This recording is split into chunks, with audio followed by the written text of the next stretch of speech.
తాకట్టులో ఉన్న బంగారాన్ని విడిపించి ఆ రోజు ఆన్లైన్ ధరకే కొంటుంది కొమ్మూరి గోల్డ్.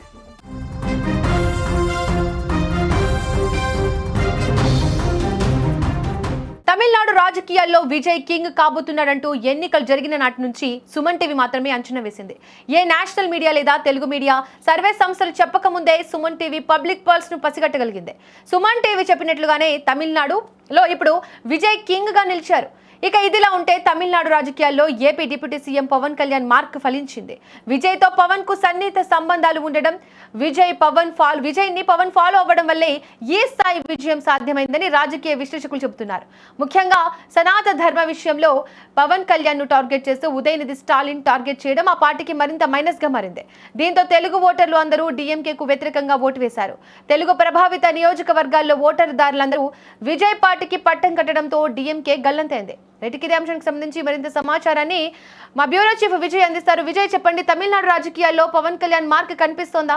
ఎస్ దీపిక, ఖచ్చితంగా తమిళనాడులో విజయ్ ఈ స్థాయి ఫలితాలు సాధించడానికి మన ఏపీలో ఉన్నటువంటి డిప్యూటీ సీఎంగా ఉన్న జనసేన పార్టీ అధినేత పవన్ కళ్యాణ్ కూడా ఒక కారణం అనే ప్రత్యేకంగా చెప్పాలి. ఎందుకంటే పవన్ కళ్యాణ్ బీజేపీకి సంబంధించిన ఎన్డీఏ కూటమిలో ఉన్నప్పటికీ కూడా పవన్ కళ్యాణ్కు విజయ్కు మధ్య కూడా చాలా దగ్గర సన్నిహిత సంబంధాలు ఉన్నాయనే చెప్పాలి.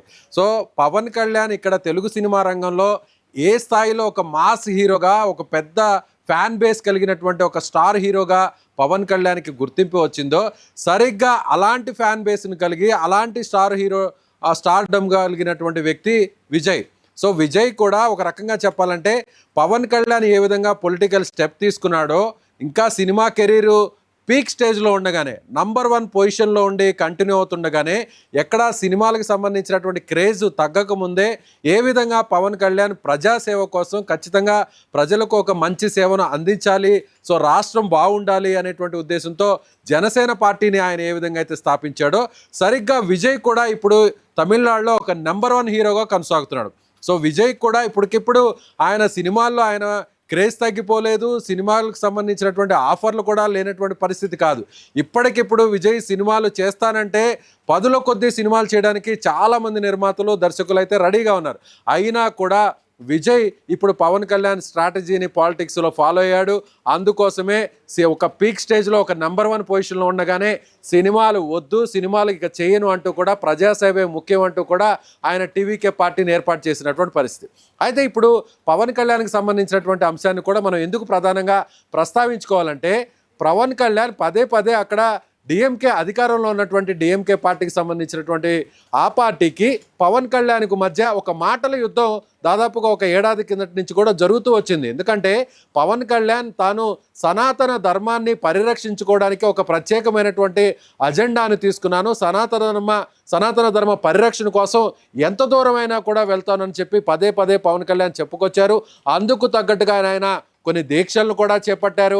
ఆయన తమిళనాడులో కూడా పర్యటించారు. తమిళనాడులో ఉన్నటువంటి ప్రధాన ఆలయాలను కూడా సందర్శించారు. మదురై లాంటి మీనాక్షమ్మ టెంపుల్ను కూడా ఆయన సందర్శించాడు. అలాగే అక్కడ ఉన్నటువంటి తిరుచెందూరులో ఉన్నటువంటి సుబ్రహ్మణ్యేశ్వర స్వామి ఆలయానికి ఇలా ఆయన తన కుమారుడితో సహా ఆయన పర్యటించినటువంటి పరిస్థితి.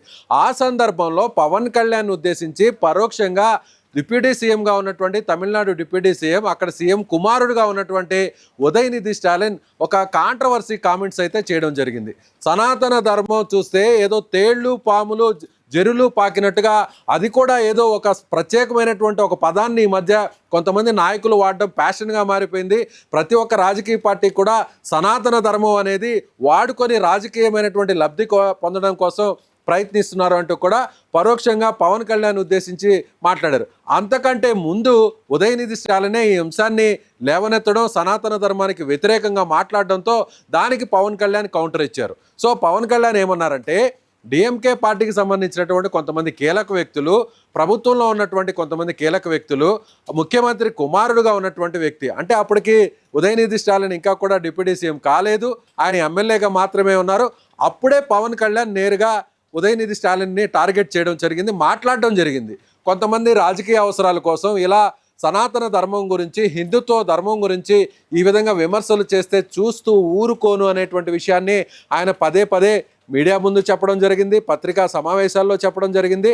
పార్టీకి సంబంధించినటువంటి అంతర్గత సమావేశాల్లో కూడా పవన్ కళ్యాణ్ డిఎంకే ఇష్యూను ఉదయనిధి స్టాలిన్ ఏదైతే కాంట్రవర్సీ కామెంట్స్ చేశారో దానికి కౌంటర్ ఇచ్చేటువంటి ప్రయత్నం చేశారు. అదేవిధంగా గోదావరి జిల్లాలో జరిగినటువంటి ఏదైతే జనసేన పార్టీకి సంబంధించినటువంటి ఆవిర్భావ సభలో కూడా ఉప ముఖ్యమంత్రి అయిన తర్వాత పార్టీ అధికారంలోకి వచ్చిన తర్వాత అధికారాన్ని షేర్ చేసుకున్న తర్వాత జరిగినటువంటి బహిరంగ సభలో కూడా పవన్ కళ్యాణ్ ఇదే విషయాన్ని ఆయన ఒక ప్రధాన అజెండాగా మలుచుకున్నారు. ఇదే విషయాన్ని డిఎంకే పార్టీకి సంబంధించి కూడా ఆయన ప్రత్యేకమైనటువంటి విమర్శలు చేశారు. అలాగే తమిళనాడుకు వెళ్ళినప్పుడు సమయంలో కూడా ఇలా డిఎంకే పార్టీని టార్గెట్ చేస్తూ పవన్ కళ్యాణ్ మాట్లాడడం జరిగింది.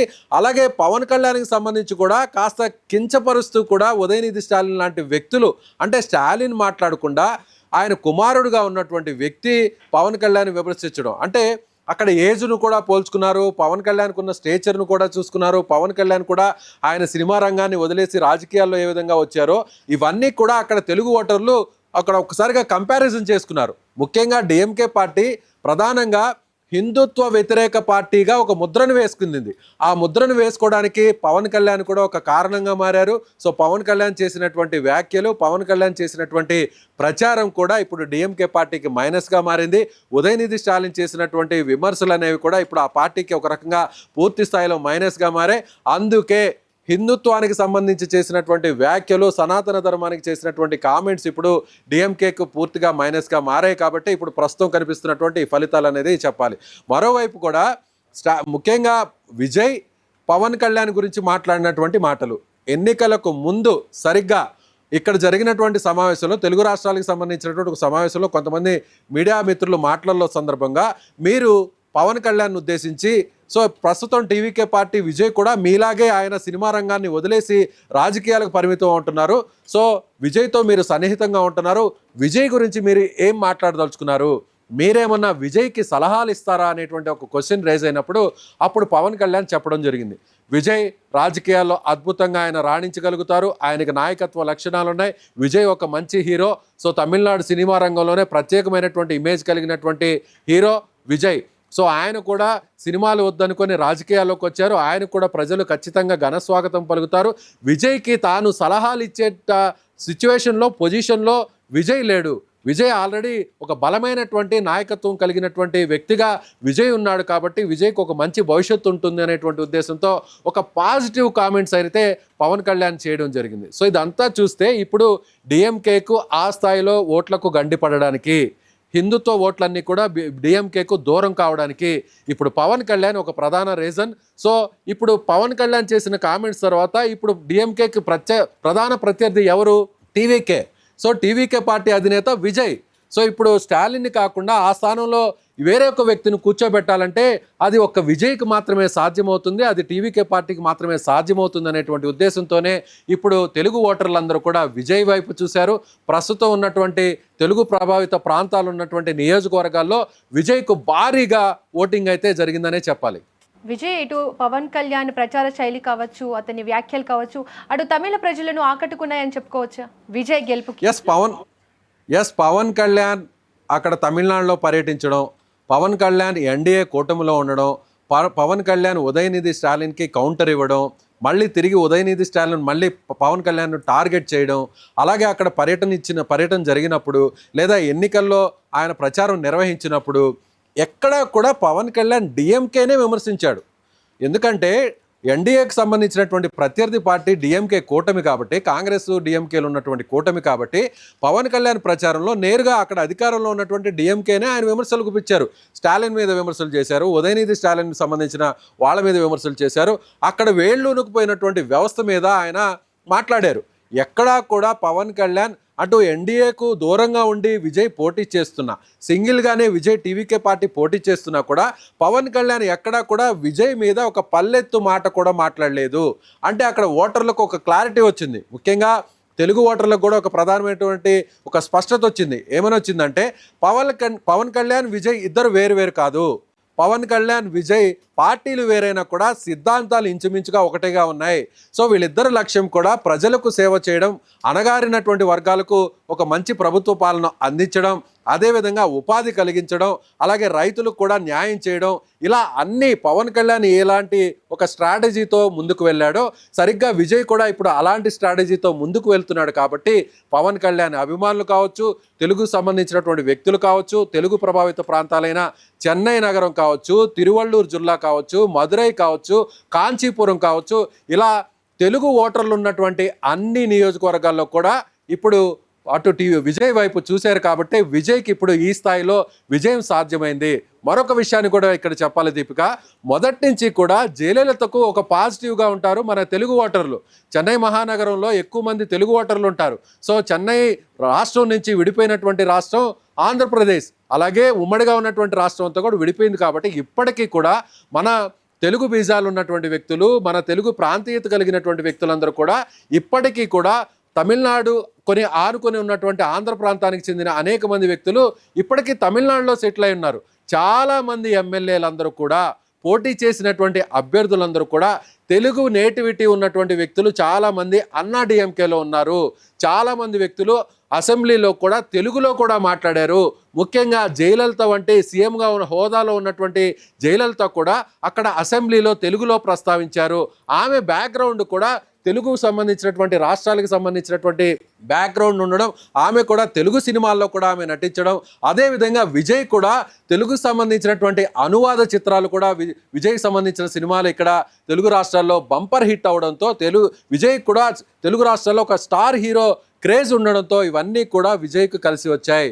సో జయలలితకు సంబంధించినటువంటి ఫ్యాన్ ఫాలోయింగ్ అంతా కూడా విజయ్ వైపు ట్రాన్స్ఫర్ అయింది. తెలుగు ఓటర్లందరూ కూడా జయలలిత వైపు నిలిచేటువంటి తెలుగు ఓటర్లందరూ కూడా, ఆ పార్టీ వైపు నిలిచేటువంటి తెలుగు ఓటర్లందరూ కూడా జయలలిత మరణం తర్వాత ఒకసారి అవకాశం ఇద్దాం అనేటువంటి ఉద్దేశంతోనే డిఎంకే వైపు మళ్ళారు. కానీ డిఎంకే వైపు ఉన్నటువంటి తెలుగు ఓటర్లందరూ కూడా ఇప్పుడు ఒక్కసారిగా గంపగుత్తగా విజయ్కు ఓట్లు వేయడం, విజయ్ వైపు నిలవడం, అలాగే తెలుగు ప్రాంతానికి సంబంధించినటువంటి కొంతమంది వ్యక్తులకు కూడా విజయ్ పార్టీలో సీట్లు ఇవ్వడం, అలాగే చాలా లో క్లాస్ నుంచి వచ్చినటువంటి పరిస్థితులు, ప్రజల్లో నుంచి వచ్చినటువంటి వ్యక్తులకు అభ్యర్థులుగా ఆయన ఎంపిక చేయడం, ఇవన్నీ కూడా విజయ్కి కలిసి వచ్చాయి. సో ఇప్పుడు పవన్ కళ్యాణ్ మార్క్ అనేది విజయం వెనక కాస్తో కోస్తో ఉంది అని చెప్పడానికి ఇది ఒక ప్రధానమైనటువంటి రీజన్ అని చెప్పవచ్చు దీపిక. సో విజయ్కి పవన్ కళ్యాణ్ లాంటి ఫ్యాన్ బేస్ ఉండడం, ఇద్దరి మధ్య మంచి సన్నిహిత సంబంధాలు ఉండడం, ఎన్నికల ముందు విజయ్ గురించి పవన్ కళ్యాణ్ పాజిటివ్గా మాట్లాడడం, ఇదంతా పార్టీకి కలిసి వచ్చింది. రైట్గా మొత్తానికి తమిళనాడు ఎన్నికల ఫలితాలు దక్షిణాది రాజకీయాల్లో కొత్త చర్చకు తెరలేపుతున్నాయి.